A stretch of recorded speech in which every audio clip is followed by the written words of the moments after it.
C'est en forgeant qu'on devient forgeron. Mesdames et messieurs, bonsoir et bienvenue dans cette session d'information. Tout d'abord le sommaire. À la une de cette édition du journal, les opposants congolais se sont réunis ce mercredi 20 novembre 2024 dans la ville-province de Kinshasa, précisément au siège de la SENCO, pour dire non à la révision constitutionnelle comme le souhaite Félix Tshisekedi. Après un long séjour de travail à Kinshasa, la capitale congolaise, M. Abengiama Kachaka est de retour dans sa ville natale. Lors de son arrivée ce mercredi 20 novembre 2024, le premier citoyen de la place a été bien accueilli par les habitants de Kikwit. Les informations phares de l'Afrique Monde, le fruit et œuvre de nos confrères de VOA Afrique. Bonsoir, ouvrons cette édition du journal avec cette actualité annoncée au sommaire. Mercredi 20 novembre 2024, le maire de la ville de Kikwit, M. Abengiama Kachaka, a fait son retour dans sa ville natale après un long séjour de travail à Kinshasa consacré à une série d'échanges avec des investisseurs. Le numéro 1 de la ville de Kikwit a été dignement accueilli par sa population sous un soleil accablant. Accueilli comme Jésus-Christ qui fait son entrée en Jérusalem, M.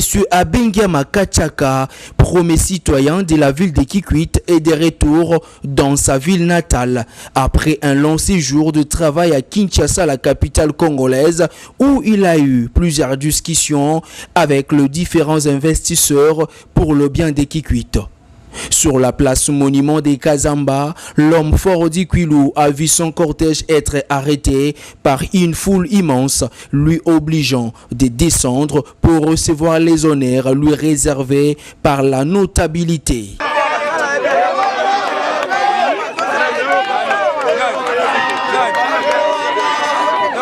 Après ces honneurs, une foule d'admirateurs se presse pour voir Monsieur le maire, visiblement fatigué mais souriant, et est accueilli par une ovation de la part de la population kikwitoise.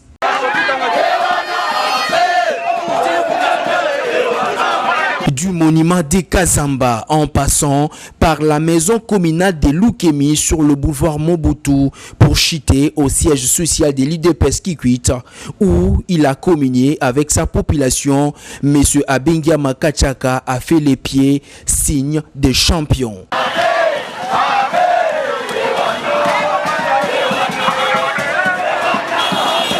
Prenant la parole, l'homme fort d'Ikwilou a d'abord remercié la population de Kikwit pour la confiance placée à sa modeste personne et a partagé brièvement le raison de son séjour à Kinshasa.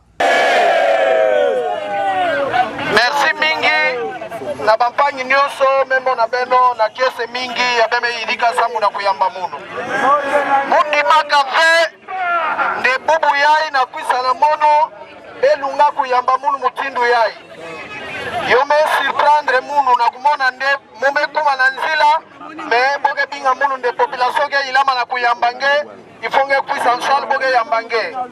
Merci sambu beme sala munu surprise. Merci mingi sambu gele bola na beto mukwendaka na mission officielle sambu na kusosa development ya mbaza na beto Kikwit. Betu kwendaka sambu na kunwani na bola yai betu sosa bantu yake na ba moyen na kwisa kutungila betu mbanza Kikwit. Betu kwendaka sambu na kuzaba sambu nanki kuraka kobola mepe la vetibo. Et puis les tribunaux militaires des garnisons de Kikwit, Kwilu et Kwango a condamné mardi 19 novembre 2024 à 20 ans de servitude pénale Monsieur Jérôme Kayanda alias Foyaya, un bandit urbain qui opère au quartier Ndekezulu, commune d'Inzinda. Ce dernier a été poursuivi pour avoir commis une infraction de terrorisme. On fait les points dans ces reportages de Gloire Munungi Moutala rendu par Christiana Katala. Jérémy Kayanda alias Foyaya, un renommé Kuluna de la ville de Kikwit, opérant dans les quartiers Ndekezulu, commune d'Enzinda, a été condamné par le tribunal militaire des garnisons de Kikwit, Kwiloué Kwango, à 20 ans de prison ferme et payera une somme de 200 000 francs congolais d'amende et la restitution de 20 000 francs congolais de frais scolaires de l'élève victime de son attaque. C'était au cours d'une audience publique tenue à Kikwit 3 ce mardi 19 novembre 2024. À la question de savoir si le prévenu peut bénéficier de l'admission des circonstances atténuantes, le tribunal, à la majorité des voix de ses membres, par vote et au scrutin secret, répond par non. À la question de savoir si le prévenu peut être condamné à la peine de servitude pénale principale, peine subsidiaire ou complémentaire, le tribunal, à la majorité des voix de ses membres par vote et au scrutin secret, répond par oui. En conséquence, condamne le prévenu Kayanda Jérémy alias Foyaya à 20 ans de servitude pénale principale au paiement de 200 000 francs congolais de frais d'essence payables dans un délai de 8 jours. À défaut de paiement, 6 mois de contrainte par corps. Quant à l'action civile, le tribunal militaire de garnison de Kikwit dit recevable et fondée l'action mise par la partie civile Institut Zundu. En conséquence, condamne le prévenu Kayanda au paiement de 20 000 francs congolais à titre symbolique pour les dommages et intérêts. Aux autres jeunes délinquants de bannir cette pratique incivique car la jeunesse est l'acteur du présent mais aussi le futur de la nation congolaise, dit-on.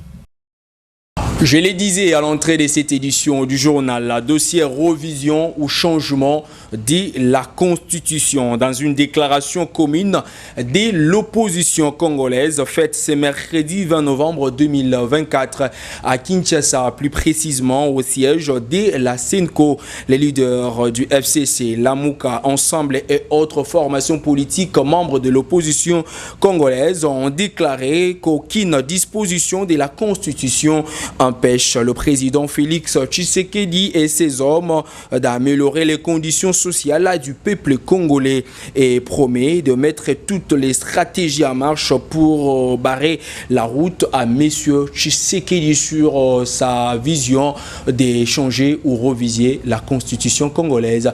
On va faire le point dans cet extrait avec Chadari. Et ne constitue en aucun cas une imposition ni des belligérants, encore moins des puissances étrangères. La Constitution a été conçue pour assurer le bon fonctionnement des institutions de la République, prévenir les conflits internes, promouvoir et consolider la cohésion et l'unité nationale, garantir les libertés publiques, promouvoir l'état de droit, empêcher les dérives dictatoriales et garantir une alternance démocratique régulière. En outre,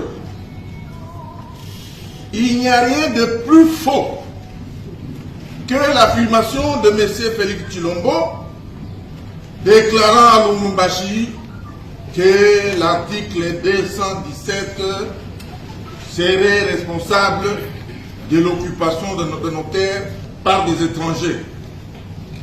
En réalité, là, il confond la notion de souveraineté avec la notion de cession de terre.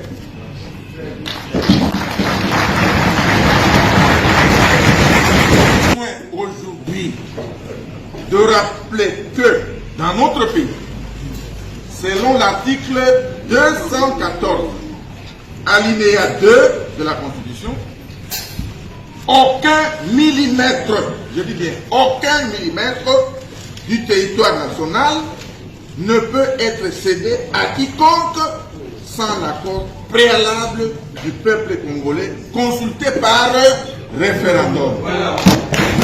Disposition de la Constitution du 18 février 2006 n'empêche M. Tshisekedi Tshilombo d'améliorer les conditions sociales du peuple congolais. En garantissant une rémunération décente pour nos militaires. Tout à fait autre chose dans cette édition du journal. Vous le savez, les mois de décembre approchent avec le festivité de fin de l'année et le réseau des associations congolaises des jeunes de direction provinciale du Kwilu, Rakoj Kwilu en sigle, anticipe déjà pour sensibiliser les jeunes filles et garçons de s'abstenir face à des relations sexuelles abusive et non protégée. Monsieur Dave Rifin Binokwiti, son coordonnateur provincial, appelle le jeune à la responsabilité la plus totale afin d'éviter le pire pendant cette période. Merci pour cette question qui est d'abord la bienvenue au moment opportun parce que nous nous approchons des temps forts, nous appelons ça temps fort. Et comme vous le savez, le mois de décembre d'abord est consacré aux activités de lutte contre le VIH-Sida. Je ne sais pas, les experts en choisissant le mois de décembre pour parler de VIH-Sida, c'était une occasion de prévenir surtout la jeunesse. Et surtout que nous allons parler des réalités que nous voyons dans la province, précisément dans la ville de Kikwit. La plupart de nos jeunes filles vont chercher de l'argent, ils vont avoir plusieurs partenaires, je peux dire partenaires sexuels. Et celui qui va acheter des mèches, l'autre va acheter des chaussures, et d'autres les habits, tout ça, mais sans pour autant tenir compte de la maladie. Et raison pour laquelle vous allez remarquer que le mois de décembre, nous nous donnons beaucoup plus à la sensibilisation parce que nous voulons que la jeunesse puisse s'abstenir. Ceux qui ne veulent pas s'abstenir, qu'il ait vraiment des relations, je peux dire, responsables. Quand on parle des relations responsables, quelqu'un qui part, il connaît là où moi je suis en train de partir, je dois me protéger. Parce qu'aller abusivement, mettre son corps comme marchandise pour avoir de l'argent, pour fêter avec, et après l'évaluation, le mois de janvier, le mois de février, vous allez remarquer que beaucoup des élèves vont abandonner les bancs scolaires parce qu'ils seront grosses, et puis d'autres encore vont attraper les différentes maladies. Il y a des infections sexuellement transmissibles, il y a le VIH-Sida. Raison pour laquelle nous sensibilisons, nous demandons aux jeunes de ne pas se laisser, de ne pas courir derrière l'argent facile, de se protéger et de prendre les dispositions de nous rejoindre pour faire la lutte ensemble. Nous voulons que la jeunesse puisse savoir que si aujourd'hui tu n'attrapes pas le VIH-Sida, tu peux avoir le grossesse non désirée qui peut t'amener aux avortements clandestins, les avortements à haut risque qui peut aussi coûter ta vie. Raison pour laquelle nous demandons aux jeunes de ne pas se laisser avec cet souci d'aller chercher des habits, d'être chic au moment des fêtes pour oublier tous les risques qui pouvaient leur arriver. Parlons sport à présent. Dans cette édition du journal, les sélectionnaires nationaux de la République démocratique du Congo, Sébastien Desabre, a reconnu sa faute mardi 19 novembre 2024 après la défaite à domicile des Léopards de la République démocratique du Congo face au Walia de l'Éthiopie sur le score d'un but contre 2. Il a livré ses impressions lors de la conférence de presse après-match tenue au stade des Martyrs à Kinshasa. Oui, c'est une déception bien sûr de s'incliner à domicile. Je pense que le fautif c'est moi parce que j'ai fait tourner beaucoup l'effectif, mais je pense que c'était nécessaire pour voir certains joueurs en situation qui s'aperçoivent aussi que jouer à Kinshasa c'est pas simple.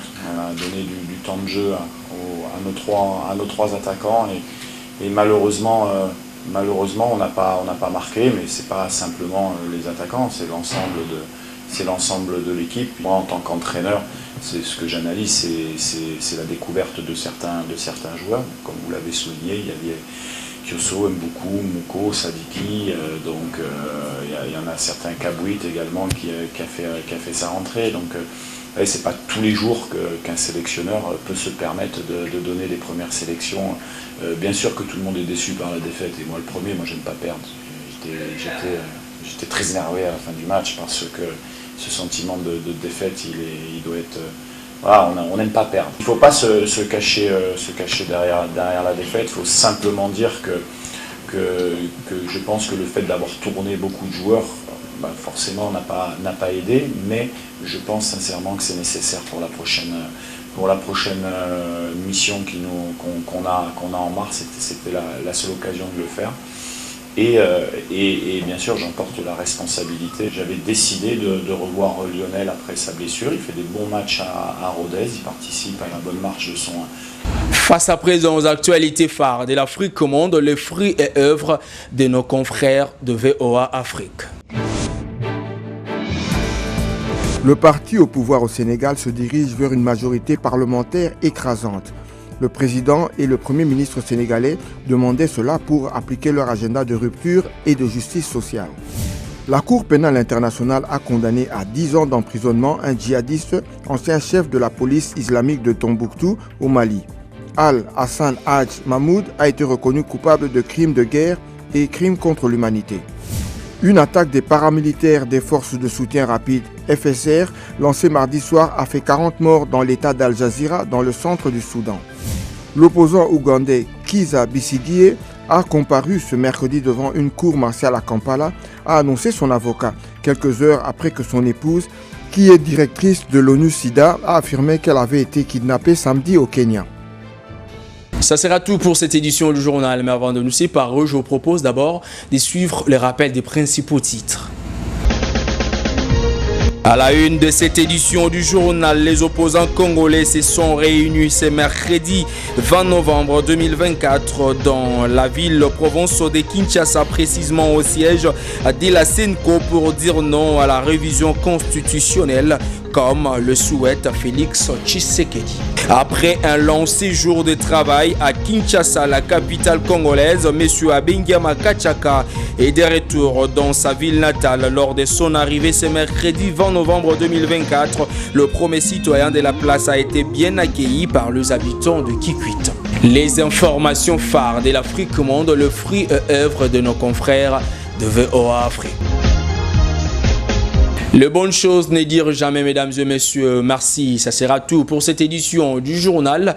Si vous avez aimé, dis un grand merci au concours rédactionnel de Christiana Katala et Félix Mangunji, la réalisation de Brice Bouka, coordination de Gloire Mounungi Moutala. Bob Loubom était donc à la présentation qui vous dit un grand merci, au revoir.